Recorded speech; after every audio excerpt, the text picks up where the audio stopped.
Fit Biswajit এবার unfit. সেনাবাহিনীকে কটাক্ষ করে সোশ্যাল মিডিয়ায় ঝড় তুললেন, শেষে ক্ষমা চেয়েও পার পাচ্ছেন না। বিস্তারিত রিপোর্ট। ঠেলার নাম বাবাজি, যেমন কাজ তেমন ফল। নদিয়ার আড়ংঘাটার বহিরগাছির বাসিন্দা, সোশ্যাল মিডিয়ায় ফিট বিশ্বজিৎ নামে পরিচিত এই যুবক ভেবেছিলেন সেনাবাহিনীকে কটাক্ষ করলে তিনি আরও বিখ্যাত হবেন, কিন্তু হলো উল্টো।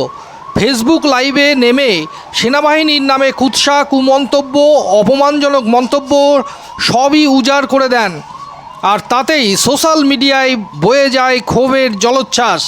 নেটিজেনরা শুরু করে রোস্ট, বিভিন্ন থানায় জমা পড়ে একাধিক অভিযোগ, এমনকি আইনজীবীরাও তার বিরুদ্ধে ব্যবস্থা নেওয়ার তোড়জোড় শুরু করেন। শুধু তাই নয়, সেনাবাহিনীর পরিবারও রাস্তায় নেমে প্রতিবাদে সরব হন। একে তো সেনার সম্মান নিয়ে ছেলেখেলা, তার উপরে আবার ফিট বিশ্বজিৎ নামের ভেলকি। এসব দেখে অনেকে তাকে সরাসরি অসুর আখ্যা দেন। অবস্থা বেগতিক দেখে অবশেষে সেই দাপুটে বিশ্বজিৎ ফেসবুকেই ভিডিও করে ক্ষমা চাইলেন।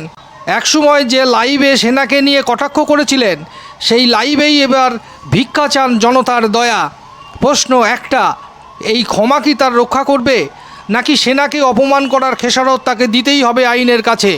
একটা জিনিস কিন্তু স্পষ্ট, সোশ্যাল মিডিয়ায় মুখ খোলার স্বাধীনতা থাকলেও মুখ চালানো যে সর্বনাশ ডেকে আনে, ফিট বিশ্বজিৎ তার জ্বলন্ত প্রমাণ। ব্যুরো রিপোর্ট, বাংলার প্রতিনিধি।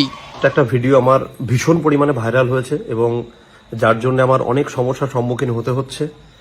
যে ভাইটা আমার সঙ্গে এই কাজটা করেছে, ভীষণ দুঃখিত, আমি ভীষণভাবে দুঃখিত। এবং আমি যে ইন্ডিয়ান আর্মি বা আমার দেশের বিরুদ্ধে দুটো চারটে কথা বলে ফেলেছিলাম, তার জন্য আমি মন থেকে ক্ষমা প্রার্থী। আমি আমার দেশের কাছে, আমি আমার প্রত্যেকটা আর্মি ভাই বোনের কাছে মন থেকে ক্ষমা চাইছি। পারলে সবাই আমাকে ক্ষমা করে দিও।